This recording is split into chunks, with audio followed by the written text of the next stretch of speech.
Let's see if I remember how to do this. It's time for WGS-TV Reviews Monday Night Raw for the week of January 28th, 2019. Hey YouTube, are you ready for your hot tag? Because if you aren't, it's definitely time to work. Hey New Orleans, this is the franchise Shane Douglas telling you want the lowdown, the best in professional wrestling. You gotta look right here at WGS-TV. Oh yeah!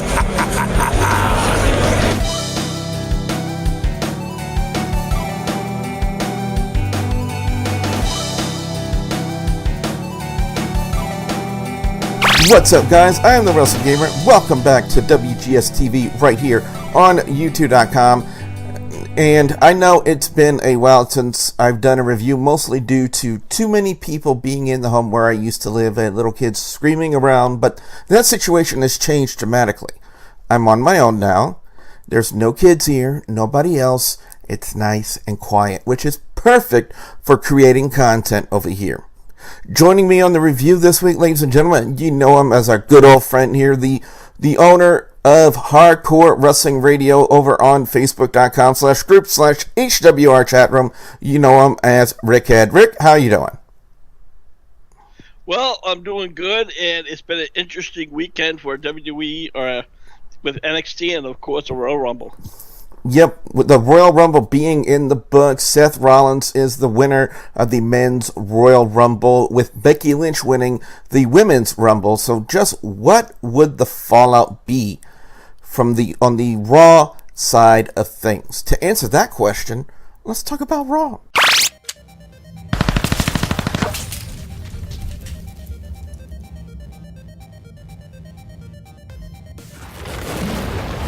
Raw would open up with the winner of the 2019 Men's Royal Rumble match, Seth Rollins, as he was contemplating who he would challenge at WrestleMania, the WWE Champion Daniel Bryan or the Universal Champion Brock Lesnar.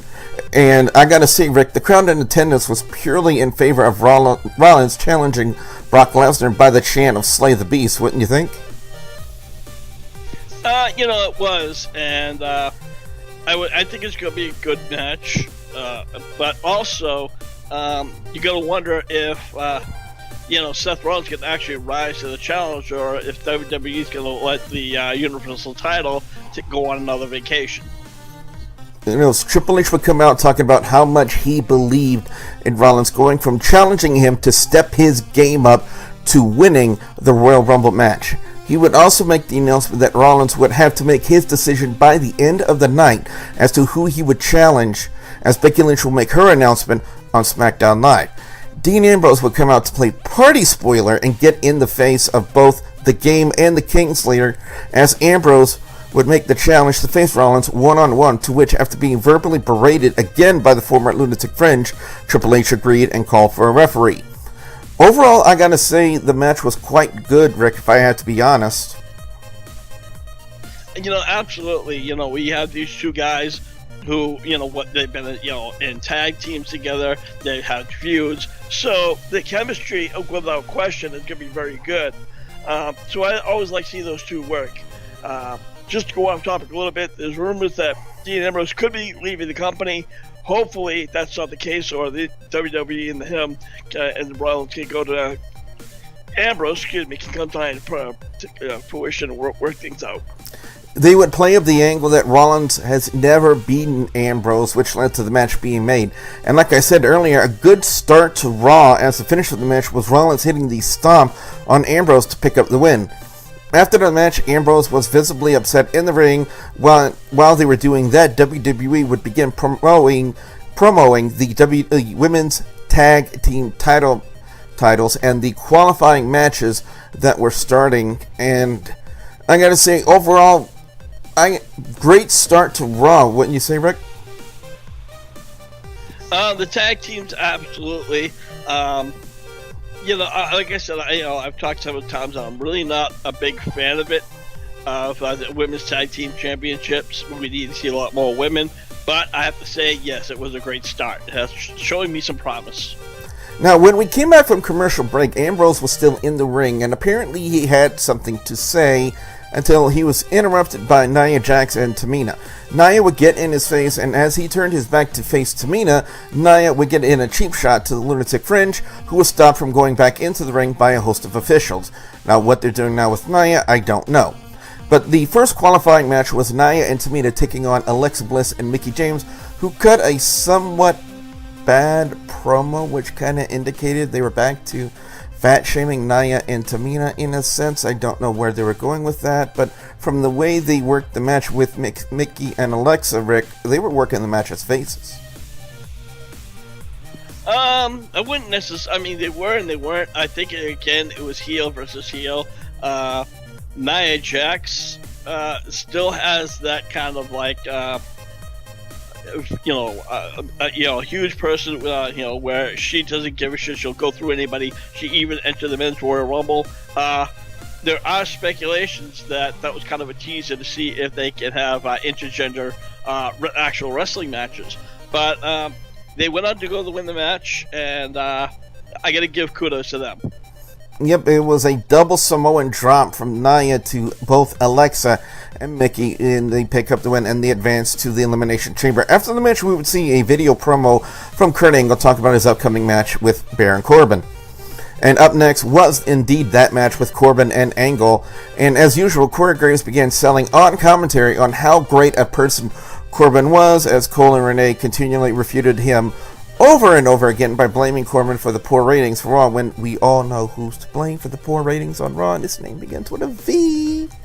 Anyway, Angle would use suplex after suplex on Corbin and even hit the Angle Slam, but it would not be enough, as Corbin would pick up the win by hitting the Deep Six to pick up the win over the WWE Hall of Famer, but it wasn't enough for the former acting general manager, as he came back into the ring to hit the end of days to Angle and said it was for each one of the fans in attendance.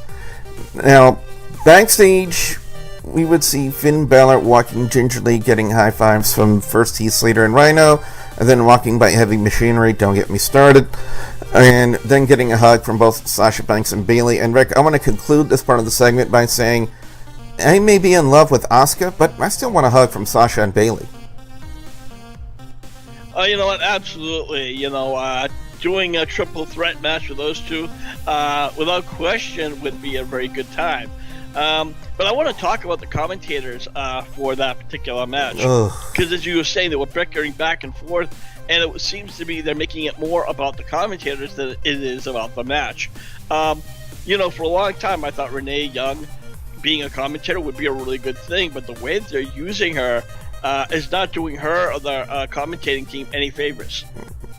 Not at all. Not at all. And when you have commentary that actually takes away from the match, it takes away from the overall content, and fans just can't enjoy the match. If you're sitting there and you're trying to enjoy a good, solid wrestling match, and I know that's kind of a taboo thing to say in WWE these days, but fuck it, this is one of my reviews, we're going to say it, it's wrestling. And you have your commentators doing anything but actually contributing anything to the match, it just takes away from it. And I'm speaking as someone who's done commentary for 10 years and who's talked about wrestling on the internet for way longer than that. You need to have a fresh change on commentary.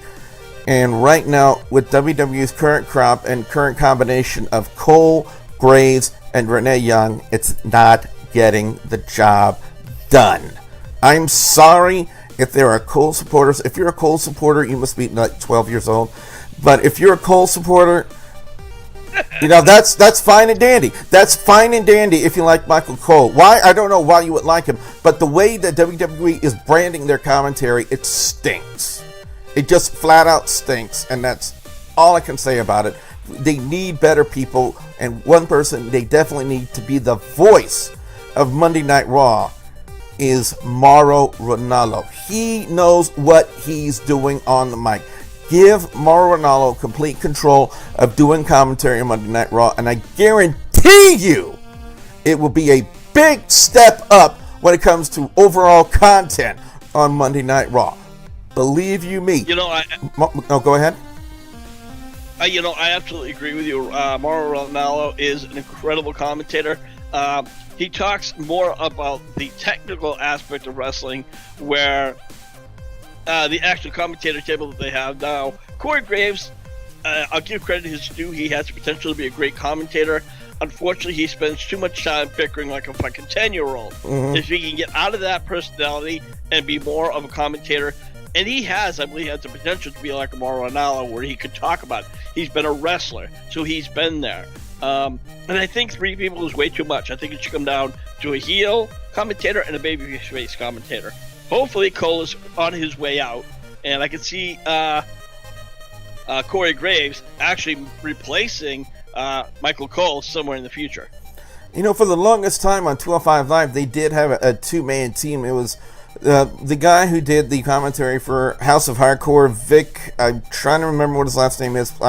I'm sure somebody will correct me in the comments, but it was him, and it was Nigel McGuinness, and for a while they did a pretty damn good job of, you know, with just those 2 people doing it. But as you saw at the Royal Rumble, they decided to add a 3rd person, and for some inane reason, they added Aiden English to the commentary team for 205 Live. I guess to give Aiden English something to do. I don't know. Again, we're not a part of WWE. We don't know the backstage gossip. We don't know.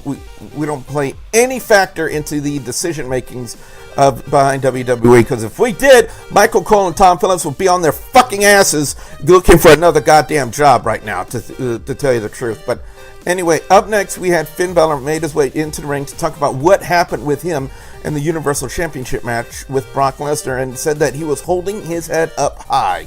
Even though he got beat up by Brock, the reason that he did it was because Balor made Lesnar believe. But before he could finish his thought, out would come the almighty Bobby Lashley with Lio Rush, who proclaimed that Lashley was all around better than Lesnar. To a degree, I would have to agree with that. And that the beating he took from Lesnar would be nothing compared to the one that the Intercontinental Champion would give him. Balor would retort by commenting on Lashley lasting only 12 seconds in the Rumble match, which precipitated Lashley's attack on the leader of the Balor Club, who got left laying after 3 vicious spine busters from the Almighty One. And after that, we would see a video package by WWE promoting the match between Braun Strowman and Drew McIntyre. So, I guess now, Rick, from the way it looks, they're going to be pushing Balor towards Bobby Lashley and maybe a run with the Intercontinental title? You know, absolutely. Like I said, I am no fan of Bobby Lashley. Lio Rush, who's annoying as hell, but, you know, I hate to say it, his voice is a lot better because Bobby Lashley trying to do a promo, it's like trying to masturbate with, you know, a cheese grater. So, with that being said, I could definitely see Finn Balor. I would hope they give Finn Balor the Intercontinental title run, possibly at the upcoming Elimination Chamber match, and then go on for a rematch at WrestleMania. And so, Bobby Lashley, honestly, to me, I've never been a fan of him, and he has very little talent.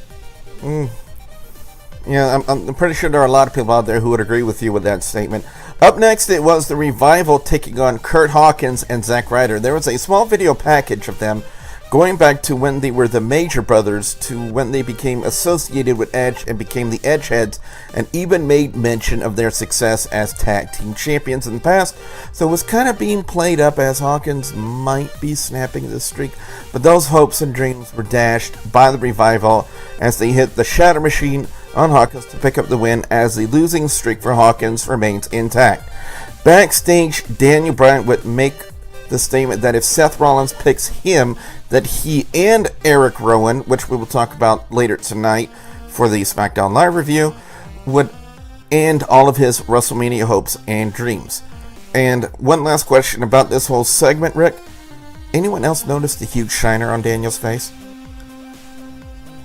Actually, I didn't. I was kind of back and forth. I was just kind of getting clips of the show. But obviously, I'm guessing that probably had to do with this match at Royal Rumble. Yeah, I would think so. Elias now is a heel, based on what he did last night in the Royal Rumble, and the promo he cut saying that he wasn't going to write songs for the crowd anymore, that he was going to write songs for himself. And once again, would get interrupted by the WWE Hall of Famer Jeff Jarrett, who finally used his slapnuts line. And correct me if I'm wrong, Rick, but Jeff Jarrett only used the Slapnuts gimmick when he was in WCW. Am I correct in saying that? I believe you're correct. Actually, no, I think he did some in Impact and also GFW. That seemed to be his new moniker, and you know what? Because he is the Slapnuts. Why he came out, I'm sorry, when he came out to the Royal Rumble wearing the Double J thing, he tried to come out. First off, he looked like he was like, he's a 50-plus-year-old guy, maybe even early 60s. So, he's got the fucking love, all love handles and shit, all just sagging. And he's trying to come out looking sexy. I'm like, just, oh my god. First, the fact that he just came back was an embarrassment. And the way he looked like he was supposed to be popular, I'm like, oh my god. So then he does this stupid fucking segment where he comes out again, and then he has the Road Dogg, and Road Dogg, decides to go PG, and these two would try to do some kind of duet. Well, he didn't go very PG when he told Elias to go play with himself. Yeah, but, again, that was, I think that's about as close as they got to it. But I did think it was funny when Road Dogg was going, hey, this is a family show. Oh, I made it worse. I thought that was actually pretty funny. Yeah. Like I said, yeah, that was kind of a tongue-in-cheek chuckle. As far as Elias turning heel, I'm still not fully on the boat on that one. He said he'd be maybe running for himself as for the fans, because a lot of stuff when he sings for the fans is very heelish. So I think we're starting to see a small turn. But right now, I think they're still on the fence with where they're going to go with them. Well, after that whole segment was over, by the way, very quickly, Jeff Jarrett and Road Dogg would sing a rendition of With My Baby Tonight, kind of like what they did at the Hall of Fame last year, which was, I can't say it on here, but anyway, Elias clocked Road Dogg with a guitar. Jarrett would come to his aid of his friend, but would end up taking yet another guitar shot to end the segment. Now, for those of you who are unaware, apparently now Jeff Jarrett has been hired on by WWE as a backstage producer for the show and an on-screen talent. So we're going to be seeing, unfortunately, more of Jeff Jarrett in WWE in the weeks to come. Especially when it comes to this angle with him and Elias, possibly culminating at Elimination Chamber, if anything, because I don't see this angle at all happening, being carried towards WrestleMania, of all places. If anything, possibly tolerable for Elimination Chamber.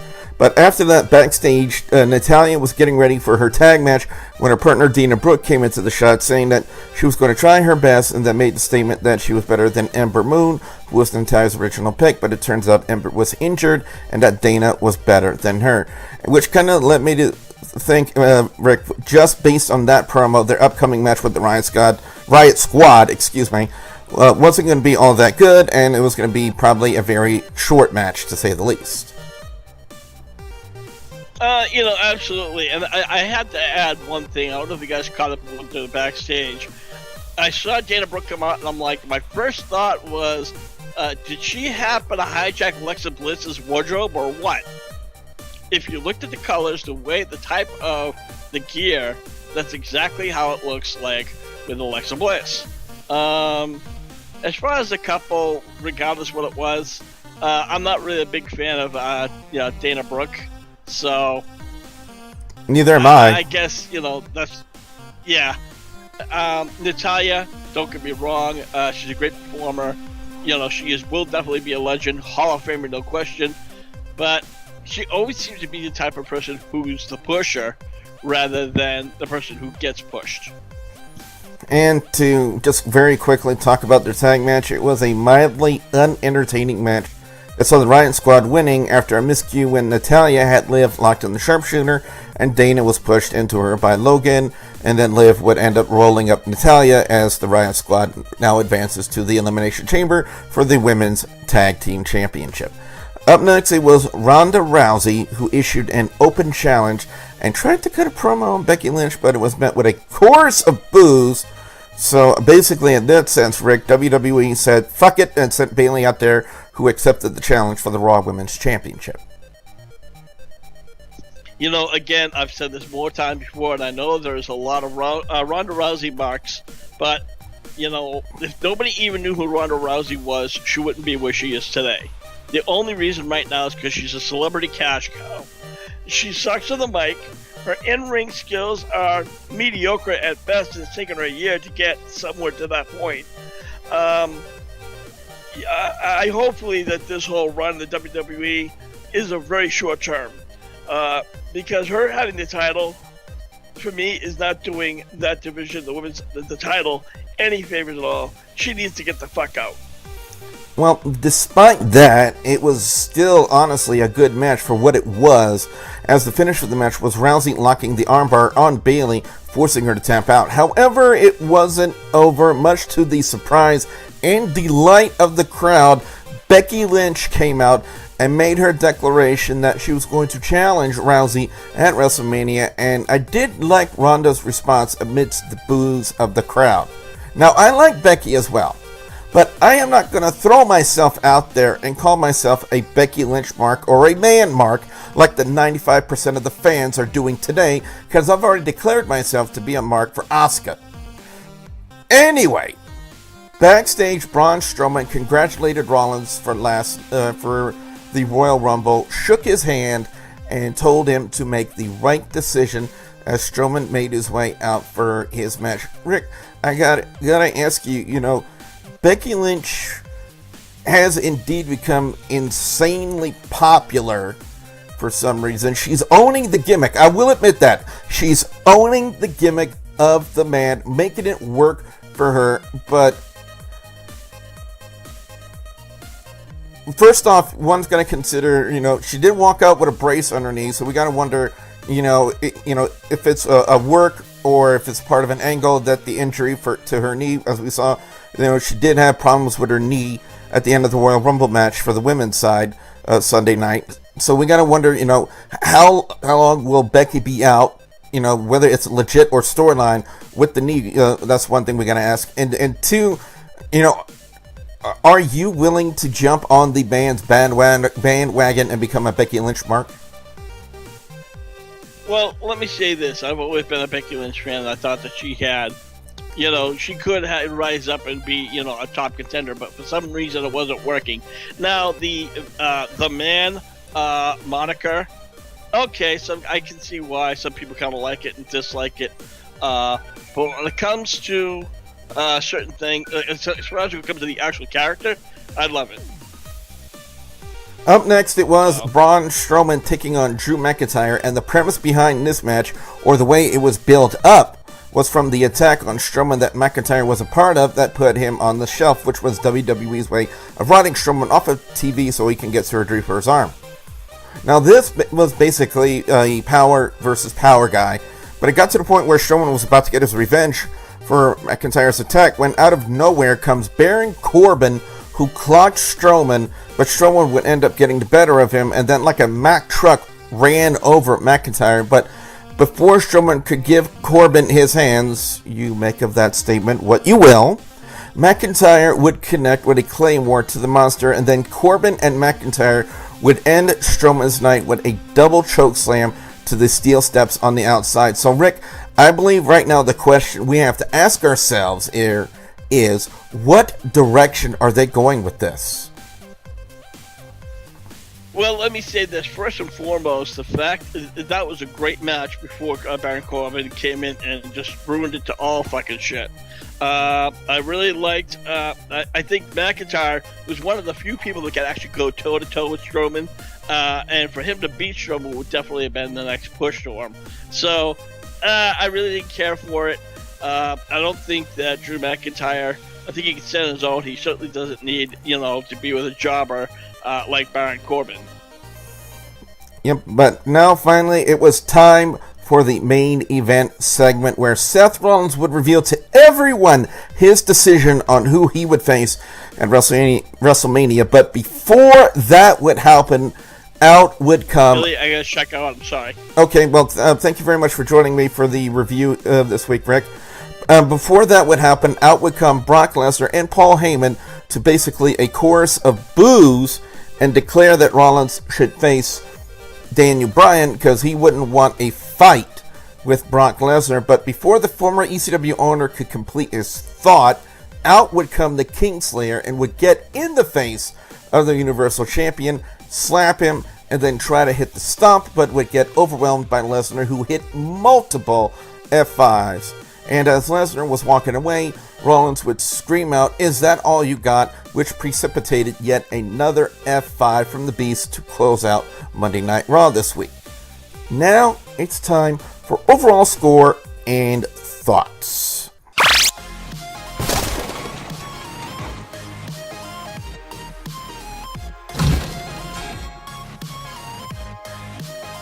For the latter part of 2018, Raw's ratings were in the crapper, so they've been needing a fresh change to the show. Now, whether or not the NXT call-ups can provide said change remains to be seen. I personally believe a fresh change on commentary is needed for the ratings and overall content of the show to improve. Hint, hint, bring up Mauro Ranallo to be the voice of Monday Night Raw. The pairings on the Raw side of the women's tag team division are indeed quite interesting, with one of next week's matches being Sasha and Bayley taking on Alicia Fox and Nikki Cross, which makes me wonder if Nikki is Raw bound. Also, again, like I said earlier, I don't dislike Becky, but I am not jumping on the man's bandwagon, if you know what I mean. And the question to be asked now is, can Rollins, as a face, be that guy to carry WWE to WrestleMania in his angle with Lesnar for the Universal Championship? Also, should Becky versus Ronda be the actual main event at WrestleMania based on the crowd reaction from last night? Overall score of Raw this week on the very first review of 2019 gets a 3 out of 5, with best match of the night going to Rollins versus Ambrose, with worst match of the night going to Natalya and Dana taking on the Riot Squad, just because it was the least entertaining to me. So guys, that's been my thoughts on Monday Night Raw, and Rick, from when he was here, his thoughts on Monday Night Raw. Oh, Rick, you back? Yeah, I'm back. Sorry about that, a little minor issue. Alright, Rick, your overall score and thoughts on Monday Night Raw this week. Well, I'd have to give it a solid 3. There were some really good matches, like I said, but unfortunately there was a few fallouts after the matches that kind of ruined it. Like I said, the commentators think we both agree that they need some kind of a shake-up. But again, right now, I think WWE is starting to realize with AEW on the rise, they need to up their game as well. So that's that. Right. Well, guys, that's been our thoughts on Monday Night Raw this week. What we want to know from you guys out there, the viewers and subscribers, your thoughts on Monday Night Raw. What are your overall scores? What are your thoughts on Monday Night Raw this week? Do you think that Seth Rollins, as a face, can carry the company on his back towards WrestleMania in his angle versus Lesnar? And also, do you think that Becky versus Ronda Rousey should be the actual main event of WrestleMania? Please put your answers in the comment section below. If you guys like this video, be sure you slam that like button. Like a chimp, Rick is the chairman of Hardcore Wrestling Radio. Rick, for those of the people out there who don't know what Hardcore Wrestling Radio is all about, what's Hardcore Wrestling Radio? Well, we always are covering the latest news. I do my Raw play-by-plays, and that's over the HW chat room in the group section. Also, every Friday night, 8:30, we have Four Corner Rants, and that's hosted by the Lord Sculptor himself, Joseph Knight. And of course, we have the Hardcore Crew and myself, where we give you the latest news, our thoughts. We cover all the main events, so that's over there. Again, hashtag HWR chat room. Don't forget to check me out live on Twitch every day with some gameplay and also live reactions to Raw, SmackDown, and possibly now New Japan Pro Wrestling and WoW Women of Wrestling. I gotta say, those two promotions are really, really good promotions to watch over on Access TV. And now that commentary has actually gotten a step up with Kevin Kelly on there as well. And that's another person to possibly consider as a fresh change to WWE, if WWE could bring him in, is Kevin Kelly and his commentary skills. Just don't let him commentate like Michael Cole. Also, guys, if you want to check out more content like these reviews here, be sure you link up the subscribe button and hit that bell icon to turn on notifications so that way you guys will never miss out on another video right here on my channel. So for the host and the owner of Hardcore Wrestling Radio, Rick Kent, I am your friendly neighborhood Wrestle Gamer. Let's see if I can remember how to do this now. reminding all of you guys out there to just stay awesome. Bye, guys!